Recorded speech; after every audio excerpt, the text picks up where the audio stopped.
Hey, TD Atwood here. Hope that everybody's doing good. It's getting into November here. We'll be traveling up, hitting Michigan before you know it. Go up there and I'll do a bunch of hunting videos up there. But what this video is about is safety. I tell you what, man, we cannot forget about safety. Safety should be first. Firearm, bows, knives, all that safety, and then also the clothes and things like that. One thing that I use down here in Florida, I use these snake gaiters. These go over the top of my boots. And they just hook on with these 3 hooks, and they're very easy to put on and take off.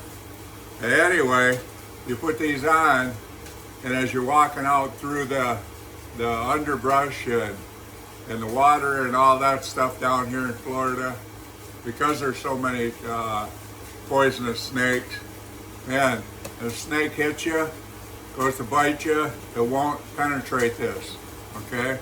So I wear this every time that I go out in the underbrush or whatever in Florida. Even if I'm walking on a 2-track, I got these things on, because you never know when you're going to go past a poisonous snake that could do you in. Okay, and another thing, my tree stand that I use, I got a Summit tree stand climber. This thing is safe. I've fallen asleep in it when I'm up in a tree. It's because I trust it that much. It's probably a dumb thing to do, but I do that. But when I do that, I got my harness on. This is my safety harness, a full body harness made by Muddy. You put that on. You can hook to the tree on your way up as you're climbing. Slide that up so you're always connected to that tree. And when you sit down, you got it connected. You stand up, never disconnected. And then when you're going to go down, then you still got it on, and you slide that down the tree with you.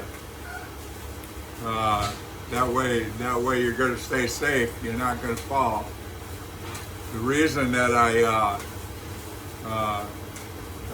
come to you today, I had a 74-year-old brother that yesterday, he's been hunting all his life, used tree stands all the time, had his harness on, climbing into a tree stand, got up into a new tree stand they just put up last week, and he went to adjust something on it, and he hadn't hooked his harness to the tree yet.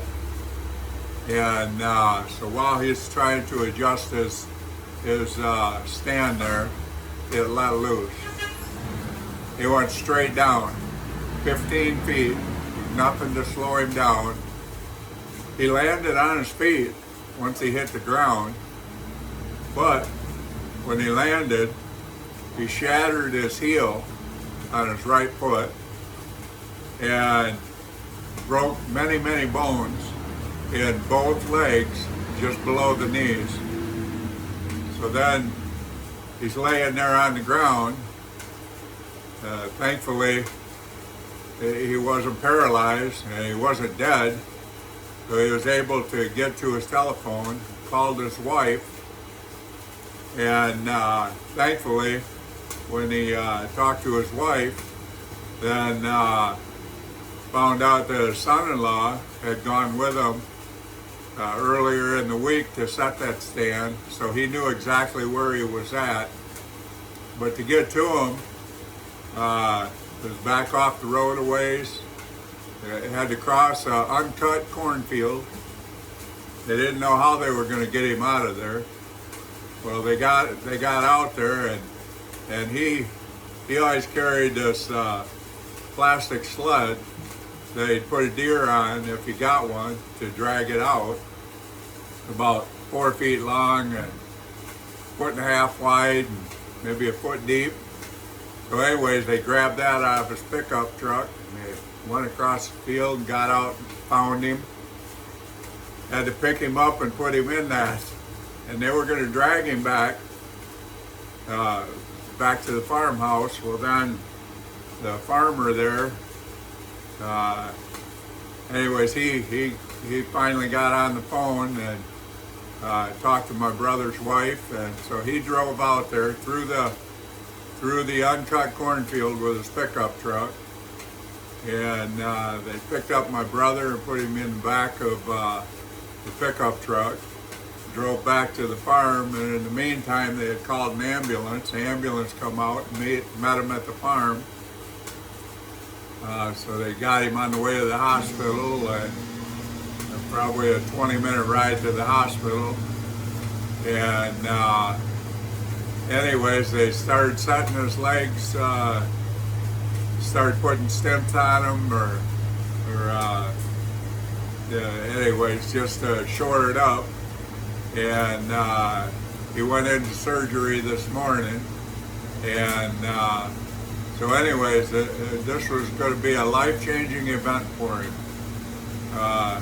When I was talking to his wife, she was already contemplating, well, how are we going to be able to get him into the house? And we're going to have to put a ramp up. And then she wondered, was he going to be able to fit a wheelchair in the bathroom? And he's not going to be able to put any weight on his feet for weeks. And so that's something else they got to figure out. He's 74 years old and he was still working. So now that income that he had is gone. And so this is going to be a life-changing event. It's going to take him months to get over this. And sad to say, if he would have had the harness connected to the tree, then none of this stuff would have happened. The harness would have caught him, and he might have had to fight with it a little bit in order to climb down, but he wouldn't have done that sudden fall. So I'm telling you, man, when you go out there, I don't care how long you've had these tree stands in, or how many years you've been climbing trees and that, use that harness.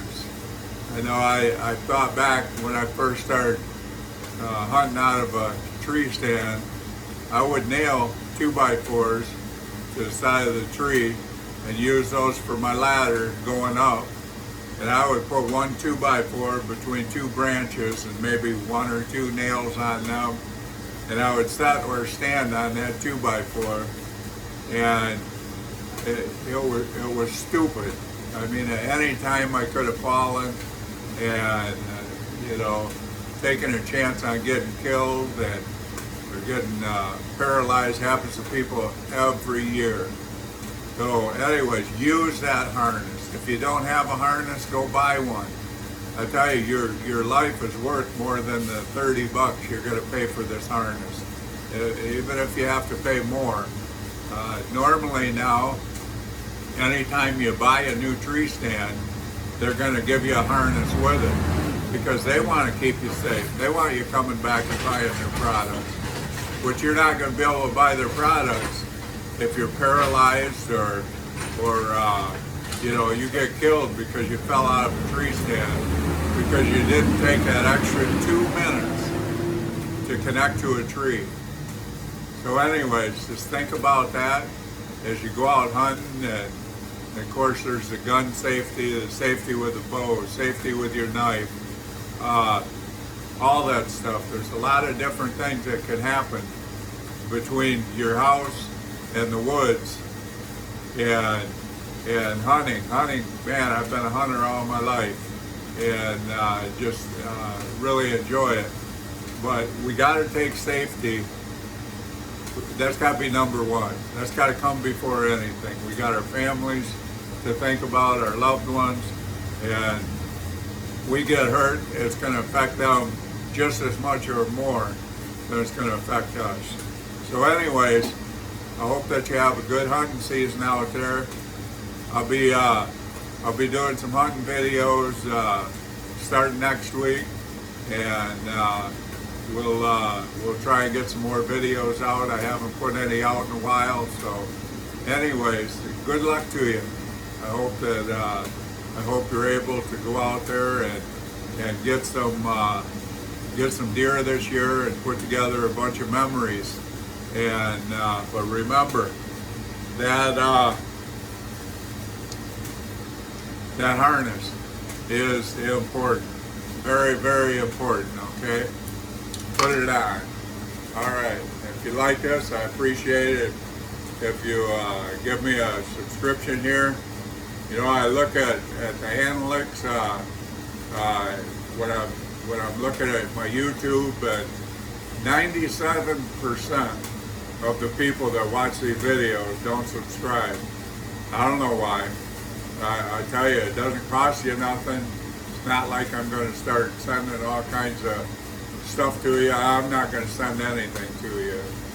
Now, if you hit that little bell that's on there, then when I put a video out, it'll give you a notification. But that's as far as it goes, you know.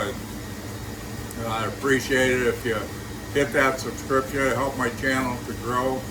And I'm 69 years old, and I just started doing this like 5 months ago. And I love doing the videos, the hunting and the fishing and the how-tos. But anyways, I appreciate you watching. I appreciate those of you that have subscribed. Leave a comment below. I always answer the comments. I don't let any of them go, whether they're good, bad, or indifferent. Okay, so anyways, you have a great day, and we'll catch you next time.